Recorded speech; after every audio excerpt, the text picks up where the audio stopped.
ખાનગી હવામાન એજન્સી વિંડીના માધ્યમથી સમજીએ કે કયા કયા વિસ્તારોમાં વરસાદ વરસી શકે છે આજે, એટલે કે આગામી 3 કલાકમાં સૌરાષ્ટ્રના જે વિસ્તારો છે ત્યાં વરસાદ વરસી શકે છે। 7-8 વાગ્યાની આસપાસ આ તમામ વિસ્તારો કે જ્યાં વરસાદનું હવામાન વિભાગનું અનુમાન છે। ખાસ તો સૌરાષ્ટ્રના જે વિસ્તારો છે ત્યાં વરસાદ વરસી શકે છે। રાજકોટ, જામનગર, ભાણવડ, સલાયા આ તમામ વિસ્તારો કે જ્યાં વરસાદનું અનુમાન હવામાન વિભાગ તરફથી વ્યક્ત કરવામાં આવ્યું છે।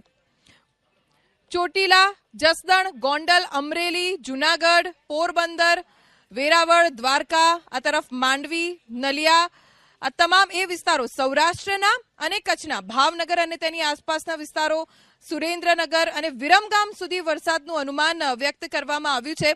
આજના દિવસે એટલે કે આગામી 3 કલાક આ તમામ વિસ્તારોમાં પવનની સાથે વરસાદ વરસી શકે છે, ત્યારબાદ વરસાદ થોડો વિરામ લઈ શકે છે, પણ આવતીકાલે એટલે કે સોમવારે બપોર બાદ વરસાદનું જોર વધી શકે છે।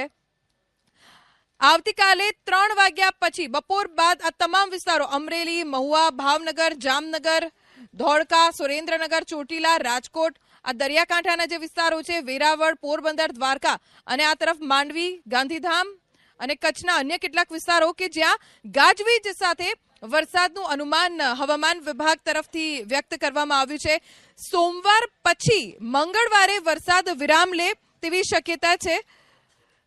તો માત્ર આગામી 3 કલાક જ નહીં પણ અત્યારે પણ કેટલાક વિસ્તારો કે જ્યાં અત્યંત વરસાદ વરસી રહ્યો છે